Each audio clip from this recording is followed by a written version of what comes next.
Good evening, ladies and gentlemen. I hope you're well. My name's Warren Mailley-Smith and I'm a concert pianist from London. Welcome to my weekly broadcast on social media, and this is every week at 5:30 p.m. On a Wednesday. And welcome to St Mary le Strand. It's a beautiful church right in the middle of the Strand down by the Aldwych, and this is home to a lot of very exciting new things happening concert-wise in the coming months, thanks very largely to this beautiful Steinway Model B sitting behind me. So each week I'm talking about a little practice tip for playing the piano. I'm doing a little performance and talking about some of the events that are coming up here.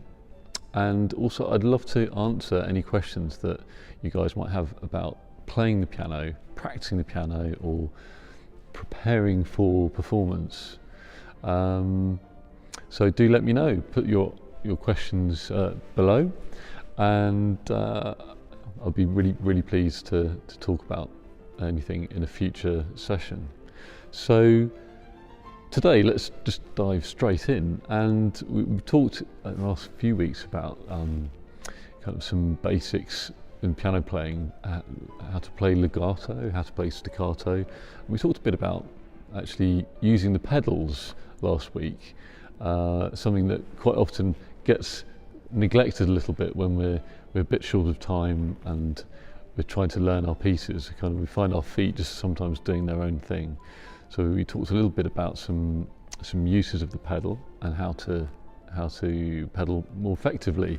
So this week I wanted to talk a little bit, just briefly, about posture, about how we sit at the piano. And I think there are three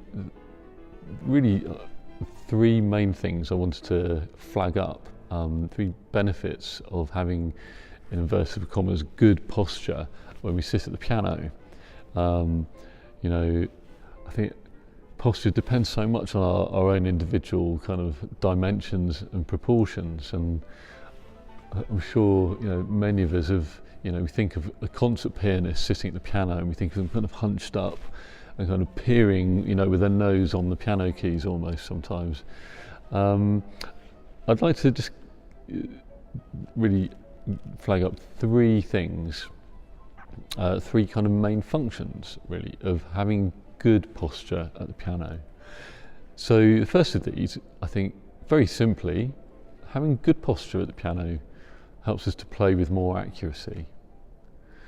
And I think that's simply because when we have good posture at the piano, it puts our bodies in a better coordinated condition. So in other words, if we have good posture and we're sitting up with a relatively straight back and we're quite relaxed, it means that we haven't got a lot of other muscles actually in our body that are working to kind of keep us upright. So in other words, if we're kind of, let's say we're leaning to one side, or we're leaning forward slightly, or maybe we're even leaning back, or doing something funny with our legs, in order to kind of keep us in that position, we've got lots of other muscles in our body that are having to work overtime to basically stop us falling over. So really, I think good posture is about finding a position at the piano that allows you really to be quite self-supporting without having to kind of be using other sort of muscle groups, whether it's in the lower back or in your legs, to keep you in that position. So that's one thing, and the better coordinated we are, the more accuracy and facility we're going to have in our fingertips.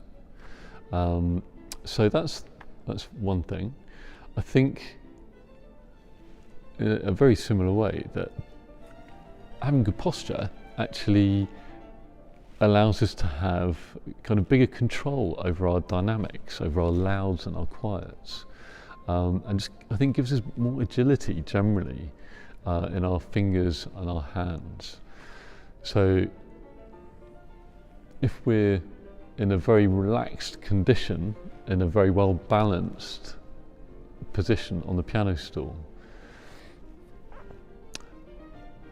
apart from anything else, it just allows us to kind of go from one end of the keyboard to another with much greater speed and accuracy. If we're kind of huddled over, for example, and we've got lots of tension in, let's say, our arms or our shoulders, we haven't got as much freedom to move accurately and quickly. So I think, of course, playing the piano is all about, we're never in the same place for very long. We're always jumping all over the place, and doing all sorts of things constantly with both hands simultaneously. So the better coordinated the rest of our body is, the more control over the subtleties of what we're doing here we're going to have.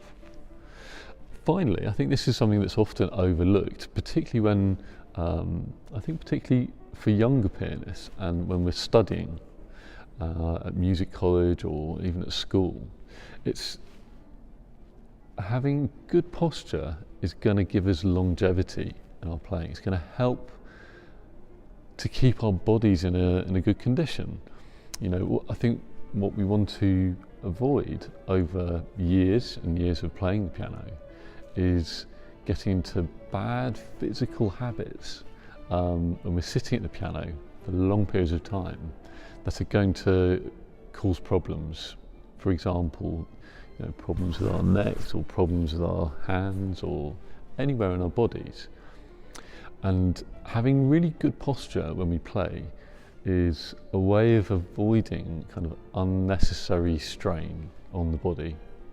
So those are some, I think, the three main advantages of thinking about your posture and trying to adopt good posture. And of course, that's something your piano teachers can help you with, or we can help ourselves with just by being aware of how we're positioning and using our bodies when we play the piano.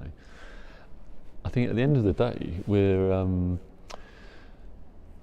we're playing, especially when we're performing, there are so many things that we're thinking about, particularly what we're doing with our fingers, and thinking about the music and just the whole experience of performing, that often we're not particularly preoccupied with thinking about actually our physicality and how we're using, for example, what we're doing with our left shoulder or where our feet are on the ground, for example.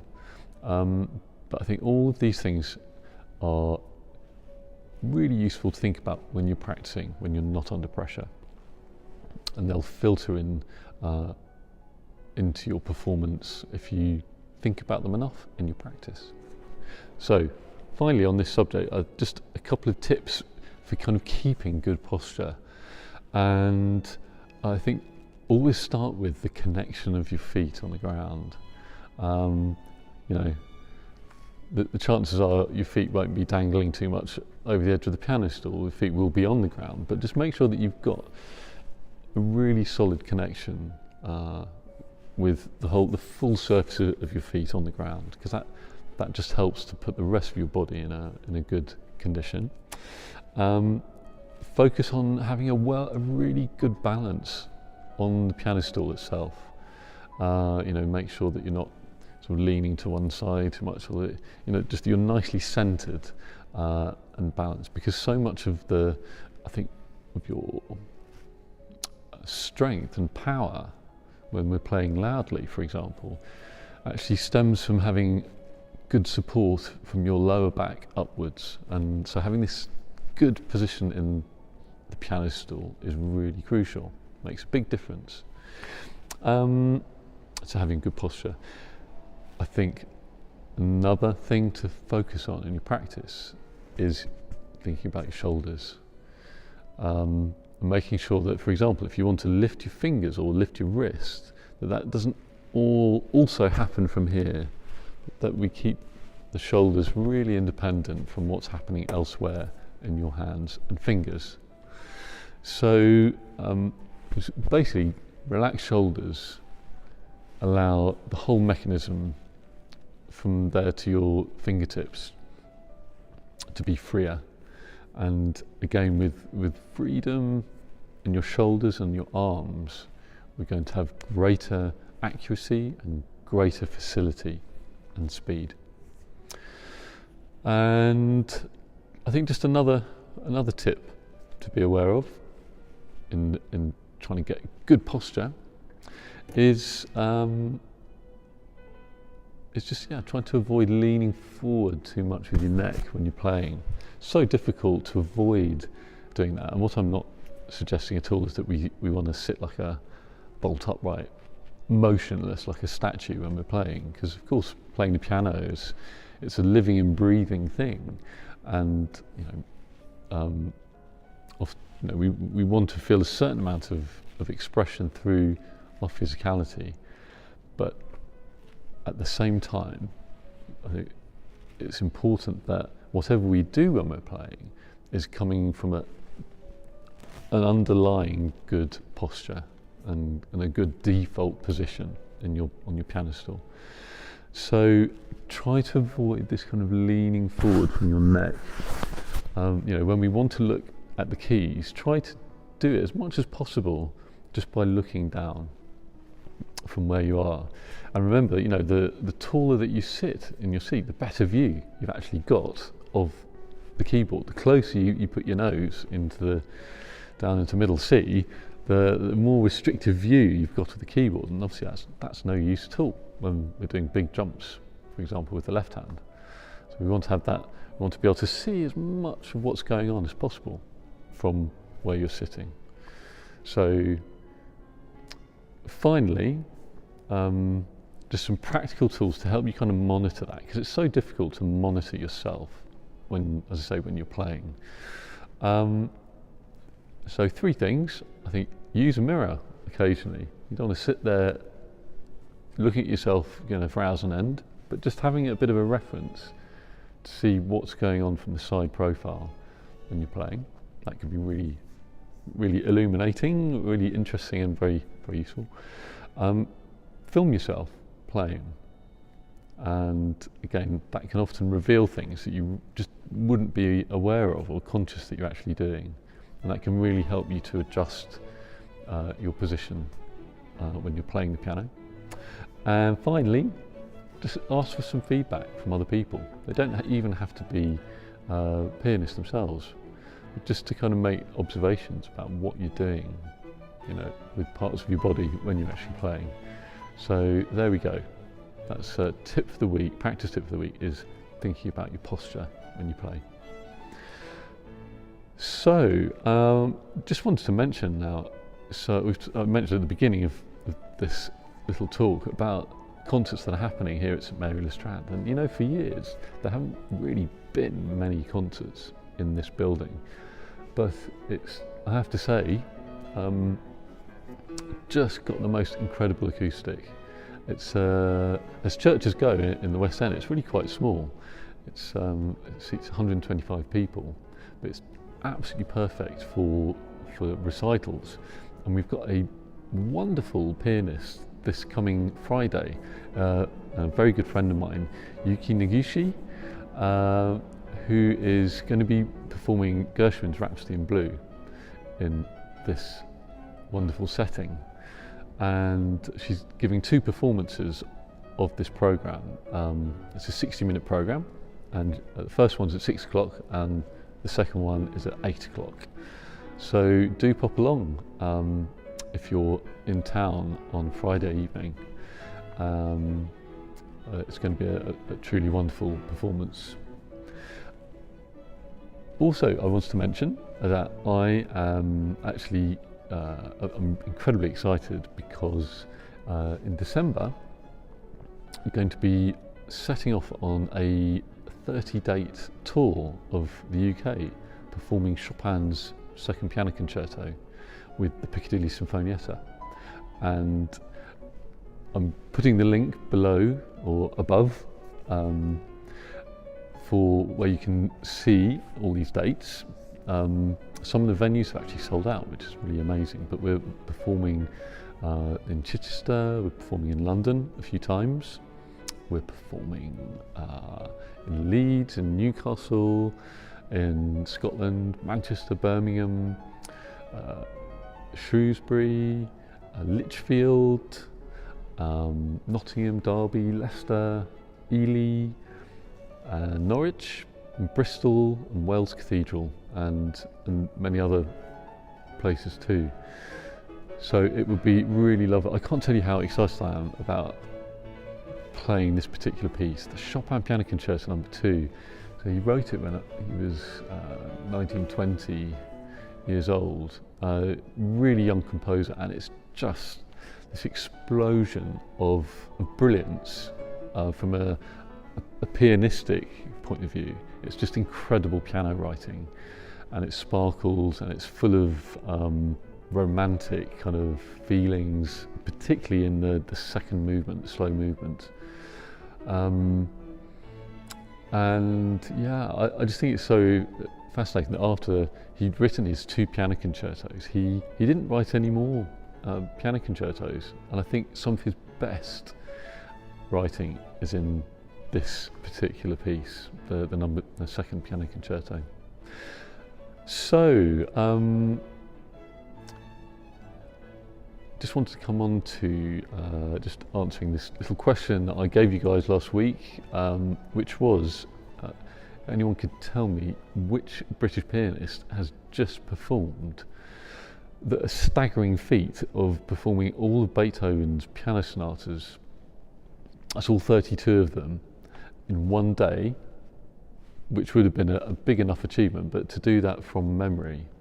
And that was, of course, the great Julian Jacobson, the chairman of the British Beethoven Society. So yeah, I'm sure many of you might have even seen that performance, but yeah, inspiring stuff.